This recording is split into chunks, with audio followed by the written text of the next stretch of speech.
PDA का direct vote transfer. BJP की बड़ी जीत में अगर इस राह में किसी ने रोड़ा अटकाया तो वो है अखिलेश यादव। यूपी में 37 सीटें जीतकर अखिलेश यादव ने वो काम किया है जो उनके पिता मुलायम सिंह यादव भी नहीं कर पाए। ये समाजवादी पार्टी की अब तक की सबसे बड़ी जीत है। अखिलेश की इस विक्ट्री का कोड वर्ड पीडीए को माना जा रहा है।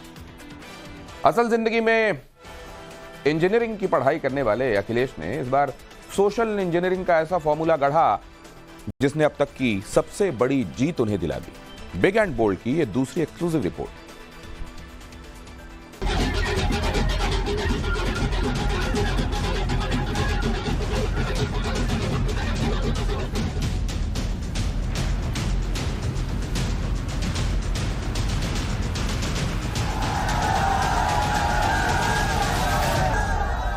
जनता ने जो संविधान बचाने के लिए, लोकतंत्र बचाने के लिए, आरक्षण बचाने के लिए जो समर्थन दिया है, मैं उसके लिए जनता का बहुत बहुत आभार करता हूं। उत्तर प्रदेश ने वो कर दिखाया जिसकी कल्पना बीजेपी ने सपने में भी नहीं की थी। लेकिन इससे भी इनकार नहीं किया जा सकता कि समाजवादी पार्टी के अखिलेश यादव को इतनी बड़ी जीत मिलने जा रही है। इसकी उम्मीद खुद अखिलेश ने भी नहीं की थी। जनता ने नकारात्मक राजनीति को नकार दिया है। नकारात्मक राजनीति के खिलाफ मतदान हुआ है। सकारात्मक राजनीति हो, सामाजिक न्याय मिले, लोकतंत्र बचे, आरक्षण बचे या हमारा संविधान और बेहतर हो, तो उस दिशा में जनता का मतदान हुआ है। भारतीय जनता पार्टी ने हमेशा संविधान को ठेस पहुंचाने का काम किया। 20 साल बाद समाजवादी पार्टी को यूपी में लोकसभा चुनाव में बम्पर सीटें मिली। खास बात ये कि 2019 में समाजवादी पार्टी और बीएसपी का गठबंधन भी अखिलेश को मन मुताबिक सीटें नहीं दिला पाए। लेकिन इस बार अखिलेश ने यूपी में लुप्त होती कांग्रेस के साथ गठबंधन किया और अखिलेश की खास सोशल इंजीनियरिंग ने यूपी में कमाल कर दिया। समाजवादी पार्टी ने 2004 में सबसे ज्यादा 35 सीटें जीती थी। इसके बाद हर टर्म में समाजवादी पार्टी के हिस्से में हार दर हार ही आती रही। 2009 में 23 सीटें मिली थी। वहीं 2014 और 2019 में समाजवादी पार्टी सिमट कर 5 सीटों पर आ गई थी। लेकिन इस बार समाजवादी पार्टी को रिकॉर्ड 37 सीटों पर जीत मिली है। 140 करोड़ जनता की शक्ति के आगे भ्रष्ट और संकीर्ण सोच के चंद देश विरोधी लोग टिक नहीं सकते। देश का युवा फिर से कफन सर पर बांधकर कह रहा है, मेरा रंग दे बसंती चोला। मैं कहना चाहता हूं, इंडिया की जीत देश और देश की जनता की जीत साबित होगी।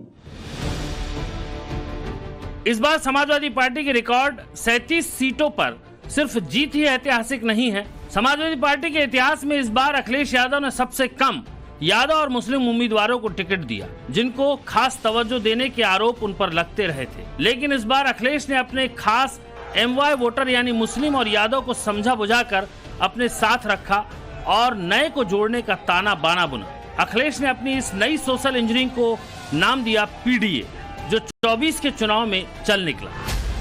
अखिलेश के पीडीए में पी का मतलब पिछड़ा यानी ओबीसी वोट बैंक, जिसकी संख्या यूपी में करीब 45% बैठती है। डी का मतलब था दलित, जिनका यूपी में वोट शेयर करीब 21% है। वहीं ए का मतलब था अल्पसंख्यक यानी मुस्लिम वोट, जिनका संख्या बल यूपी में 18% माना जाता है। अखिलेश के इस नए कास्ट फार्मूले ने यूपी में करीब करीब खत्म हो चुकी कांग्रेस को भी संजीवनी दी है। चुनाव से पहले सपा के साथ पुअर परफॉर्मेंस वाली कांग्रेस के गठबंधन को कमजोर माना जा रहा था। लेकिन नतीजों के सामने आने के बाद अब ये बात शीशे की तरह साफ हो चुकी है कि सपा का कांग्रेस के साथ गठबंधन से फायदा ये हुआ कि मुस्लिम वोट एक तरफा सपा कांग्रेस गठबंधन की तरफ चले आए। मुस्लिम वोटों में बंटवारा नहीं हुआ है। बीजेपी के खिलाफ मुस्लिम वोटरों का ध्रुवीकरण है। अब रणनीति के लिए ही तो जा रहे हैं। रणनीति क्या बनेगी, अब पूछताछ करेंगे, वहाँ बातचीत होगी, उसी बार रणनीति बनेगी। सर कहा जा रहा है चंद्रबाबू नायडू और सर उनके ऊपर नहीं, ऐसी कोई बात, कोई हमारे से कोई बात नहीं। 2024 के सियासी संग्राम में अखिलेश ने नया फार्मूला तैयार किया था पीडीए का, क्योंकि 2019 के चुनाव में अखिलेश ये बात बखूबी समझ चुके थे कि सिर्फ मुस्लिम यादव फार्मूले से जीत की राह नहीं निकल सकती। पीडीए के दाव के चलते अखिलेश ये दावा करते रहे कि बीजेपी की राजनीतिक काट पिछड़ा, अल्पसंख्यक और दलित वोटर के पास ही है। लंबे अरसे बाद यूपी में अगर अखिलेश सियासी हालात और हवा बदलने में कामयाब हुए हैं तो इसके पीछे अखिलेश का पीडीए वाला दाव सबसे अहम साबित हुआ है, जिसमें दलित फैक्टर सबसे ज्यादा इफेक्टिव रहा है। कहा तो यह भी जा रहा है कि दलित वोटर्स को अपने पाले में लाने के लिए अखिलेश यादव ने आरक्षण और खतरे में संविधान जैसे नैरेटिव को बड़ी ताकत के साथ आगे बढ़ाया। अपनी हर सभाओं में अखिलेश ने लोगों के दिलो दिमाग में ये डर भरा कि अगर बीजेपी पूरी ताकत के साथ आती है तो संविधान खतरे में पड़ जाएगा। ये आरक्षण नहीं देना चाहते और वो समय आएगा अगर बीजेपी आ गई तो वोट देने का भी अधिकार जो बाबा साहब भीमराव अम्बेडकर ने दिया था वो भी अधिकार छीन लेंगे। इस बार बीएसपी का मायावती मैग्नेट दलित वोट बैंक पर कारगर नहीं रहा। नतीजे बताते हैं कि इस बार बीएसपी के पाले में रहने वाले दलितों ने दिल खोलकर समाजवादी पार्टी को वोट किया है और बीएसपी के कोर वोटरों की शिफ्टिंग ने अखिलेश को हीरो बना दिया। 2019 के लोकसभा चुनाव में बीएसपी को यूपी में 19.43% वोट मिले थे। वहीं 2024 में बीएसपी का वोट शेयर घटकर 9.39% रह गया, यानी बीएसपी के करीब 10% वोट कम हुए। वहीं 2019 में समाजवादी पार्टी को 17.96% वोट मिले थे और इस बार सपा का वोट शेयर बढ़कर 33.59% हो गया, यानी सपा के वोट शेयर में 15.63% का इजाफा हुआ है, जिसकी एक बड़ी वजह दलितों के वोट ट्रांसफर को माना जा रहा है। आंकड़े बता रहे हैं कि दलितों ने इस बार मायावती को छोड़ इंडिया गठबंधन को वोट किया है। यहां तक कि मायावती जिस जाटो जाति से ताल्लुक रखती हैं, उस जाति के लोगों ने भी इंडिया गठबंधन को वोट किया, क्योंकि अखिलेश यादव प्रचार मंचों से जिस पीडीए की बात कर रहे थे उसमें ये सारी जातियां शामिल थी। 79 सीटें इंडिया गठबंधन जीत रहा है, बीजेपी हार रही है। केवल एक क्यूटो में लड़ाई है, बस एक क्यूटो में लड़ाई है, बाकी 79 सीटें बीजेपी हार रही है।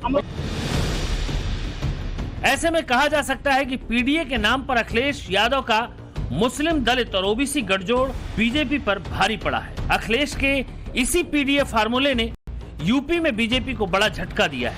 ये झटका इतना बड़ा है कि बीजेपी अपने 400 पार के सेट टारगेट से 100 से भी ज्यादा सीटें दूर रह गई। इसमें कोई शक नहीं कि इसे लेकर मंथन हाईकमान करेगा, लेकिन ये भी 100% सच है कि इसी पीडीए के बूते अखिलेश ने बीजेपी को यूपी में बड़ा सरप्राइज दिया है। मिसाल के तौर पर आप यूपी की उन सीटों को ले सकते हैं जहां दलित वोट बैंक 25 से 30% के करीब है, जहां अखिलेश की साइकिल चल निकली है। साथ ही साथ कांग्रेस का हाथ भी मजबूत हुआ है।